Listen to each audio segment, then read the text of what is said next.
အားလုံးပဲမင်္ဂလာပါဝတရှိကတော့ Yukimi Channel ကတမ်းမဲ့ဖြစ်ပါတယ်အခုကတော့အခန်း49နဲ့48ကိုနှခမ်းချက်ပေးမဲ့ file ပဲဖြစ်ပါတယ်နော်ဟိုက်ဟာကြီးမဲမရှို့49မှာဆိုရင်တော့ဟွန်စာအုပ်တွေနဲ့ပတ်သက်တဲ့ဝါဒတွေကိုလေ့လာရမှာဖြစ်ပါတယ်出版する出版する出版するပုံနှိပ်ထုတ်ဝေသည်出版出版出版ပုံနှိပ်ထုတ်ဝေခြင်း出版社出版社出版社ပုံနှိပ်ထုတ်ဝေသူ小説記小説記小説記စာအုပ်雑誌雑誌雑誌မဂ္ဂဇင်းကြည်တန်းကြည်တန်းကြည်တန်းအပိဓာန်ဟျကကြည်တန်းဟျကကြည်တန်းဟျကကြည်တန်းဆွဲဆောင်ကျန်းဟျောရှိဟျောရှိဟျောရှိစာအုပ်မျက်နှာဖုံးမုခုကြည့်မုခုကြည့်မုခုကြည့်မာတိကာချောရှချောရှ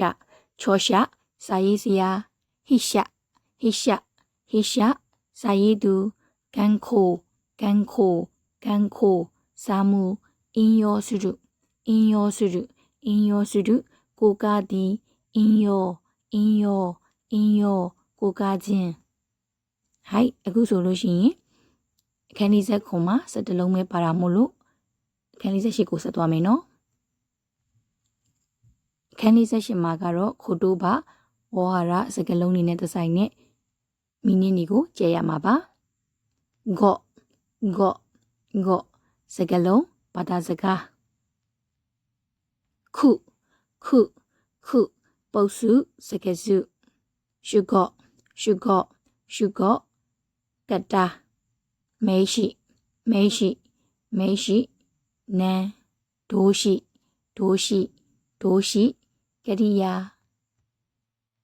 ခေယောရှိခေယောရှိခေယောရှိနမဝိတေသနဖုခုရှိဖုခုရှိဖုခုရှိကရိယာဝိတေသနခိုတိုဝါဇခိုတိုဝါဇခိုတိုဝါဇစကဘောဟိုဂန်ဟိုဂန်ဟိုဂန်ဒေတာခန်စကားဒေတိယစကားဟိုက်အခုဆိုလို့ရှိရင်အခန်း49နဲ့48အတူတူလေ့လာလို့ပြီးသွားပါပြီဥစကားဆာမဒေရှတာမတာနေ